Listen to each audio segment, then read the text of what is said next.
ഇവിടെ നമുക്ക് കുറച്ച് മൂവാണ്ടൻ മാമ്പഴം കിട്ടിയിട്ടുണ്ട്. നല്ല മഴയായിരുന്നു, വീണ മാമ്പഴമാണ്, നല്ല മാമ്പഴമാണ്. ഒരുപാട് ബളബളാന്നൊന്നും ഇരിക്കുന്നില്ല, എന്നാലും അത്യാവശ്യം 4 മാമ്പഴമുണ്ട്. നമ്മളിവിടെ ഉണ്ടാക്കാൻ പോകുന്നത് മാമ്പഴ ഹൽവയാണ്. ഫ്രഷായിട്ട് നാടൻ സാധനങ്ങൾ മാത്രം ഉപയോഗിച്ച്. ഇത് ഒരു 100 ഗ്രാമിൻ്റെ അടുക്ക പഞ്ചസാരയുണ്ട്.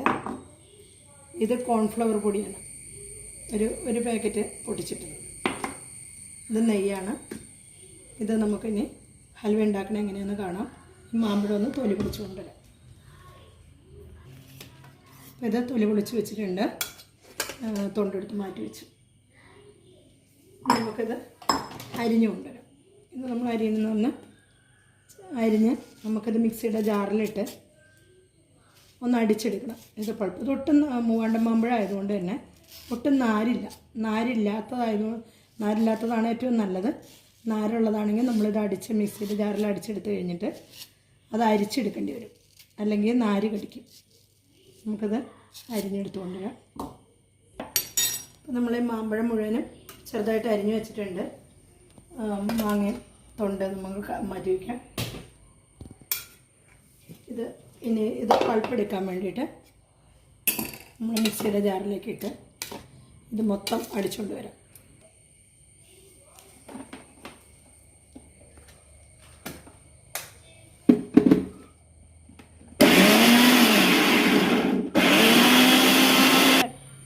അപ്പം നമ്മളിത് പൾപ്പ് അരച്ചെടുത്തുകൊണ്ട് വന്നിട്ടുണ്ട്. ഒട്ടും തരിയില്ലാണ്ടാണ് ഉണ്ടായിരിക്കണേ. നമുക്ക് പൾപ്പ് വെള്ളം കൂടാതെ അരച്ചെടുത്തതാണ്. ഒട്ടും നാരിൻ്റെ അംശമില്ല, നല്ല പൾപ്പാണ്.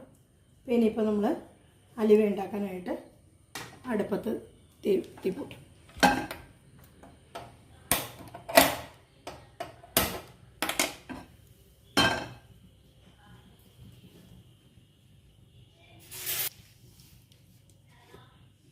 പാത്രം ഒന്ന് ചൂടായി വരുന്നവരെ ഇരിക്കാം. ചൂടായി കഴിയുമ്പോൾ 1 സ്പൂൺ നെയ്യ് നമുക്ക് ഒഴിച്ചു കൊടുക്കാം. ഇതൊന്ന് ഉരുകി വരുന്നത്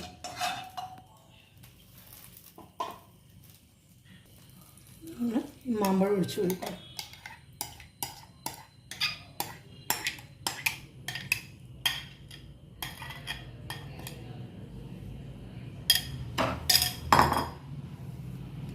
കൈയെടുക്കാതെ നമ്മളിത് ഇളക്കിക്കൊണ്ടിരിക്കണം.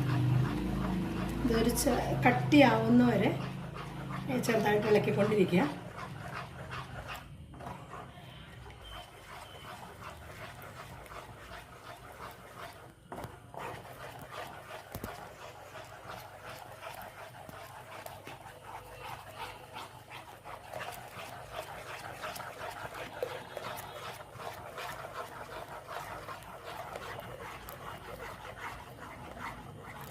ഇനി കോൺഫ്ലവർ കലക്കി വെച്ചിരുന്നത് നമ്മൾ ഇതിനകത്തേക്ക് ഇടും. ഒരു 5 മിനിറ്റ് ഇപ്പോൾ മാങ്ങ വരണ്ട് കിട്ടിയിട്ടുണ്ട്. പിന്നെ കോൺഫ്ലവർ ഒഴിച്ചു. അതിലേക്ക് നമ്മൾ പഞ്ചസാര മുഴുവൻ ഇടണില്ല, മധുരം നോക്കിയിട്ട് നമുക്കിടാം. മധുരം മുഴുവൻ വേണ്ടി വരുമെന്ന് അറിയില്ല, നല്ല മധുരമുള്ള മാങ്ങ. ഇപ്പോൾ നമ്മൾ ആ 100 ഗ്രാം പഞ്ചസാര മുഴുവൻ ഇടുന്നില്ല, ബാക്കി വയ്ക്കാം. മധുരം നോക്കിയിട്ട് നമുക്കിടാം. അപ്പോൾ നന്നായിട്ട് വരണ്ടിട്ടുണ്ട്. നമുക്കല്പം നെയ്യും കൂടെ ഒഴിച്ചു കൊടുത്താൽ അലുവയല്ലേ, മധുരം നെയ്യ് ഉണ്ടെങ്കിൽ നല്ലതാണ്.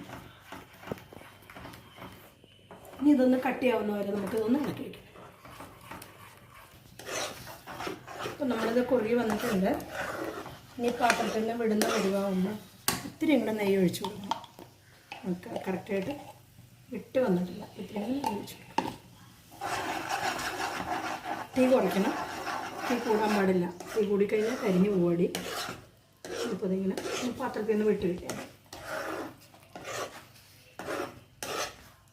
പാത്രത്തിൽ വിട്ട് വരുന്നുണ്ട്. ഇത് നമ്മൾ നന്നായിട്ട് വരണ്ട് വന്നിട്ടുണ്ട്. ഇതിങ്ങനെ കിടന്ന് പാത്രത്തിൽ കിടന്ന് ഓടുന്നുണ്ട്. പാത്രത്തിൽ ഒട്ടും പിടിച്ചിട്ടില്ല. ആ സമയത്ത് നമുക്ക് കശുവണ്ടി കുറച്ചിട്ട് കൊടുക്കാം. കാണുമ്പോൾ ഒരു നല്ല ഭംഗിയുണ്ടാവും. നമ്മൾ ഒരു 10-15 മിനിറ്റ് നേരത്തെ കഴിയുന്നുണ്ടായിരുന്നത്. അപ്പോൾ നമുക്കിതിനത് ഒരു പാത്രം എടുത്ത് ഇത്തിരി നെയ്യ് വരട്ടി അതൊന്ന് സെറ്റ് ചെയ്യാൻ പറ്റും. എന്നിട്ട് ബാക്കി അലുവ ആയി കഴിയുമ്പോൾ കാണിച്ചു സെറ്റായി. നമുക്ക് സെറ്റിംഗ് പ്ലേറ്റ് എടുക്കും. അതിൽ നെയ്യ് വെക്കണതും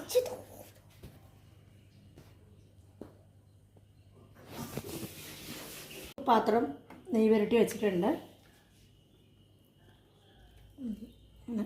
കറക്റ്റായിട്ട് വെച്ചിട്ടുണ്ട്.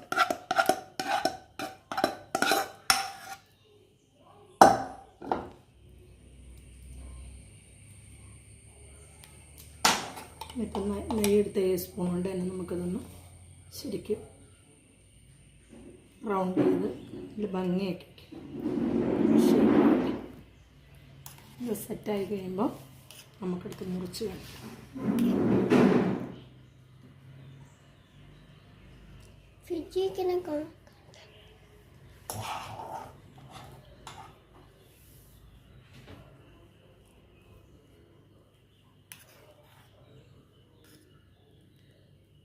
അപ്പോൾ നമുക്ക് സെറ്റായി, അലുവ സെറ്റായി. ബാക്കി നമുക്ക് പിന്നെ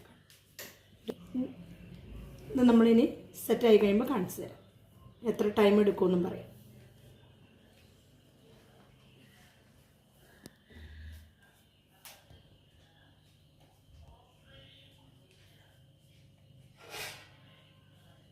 കേക്ക് അലുവ ആക്കി വെച്ചിരുന്നത് ഒന്ന് പതുക്കെ സെറ്റായി നോക്കാം.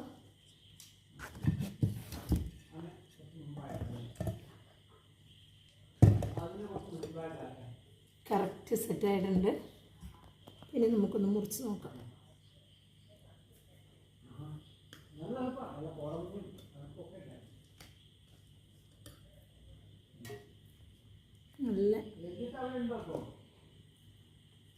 നല്ല സോഫ്റ്റാണ്.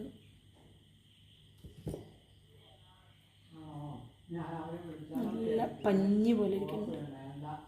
നമുക്ക് കഴിക്കാം. ഉണ്ടാക്കിയത്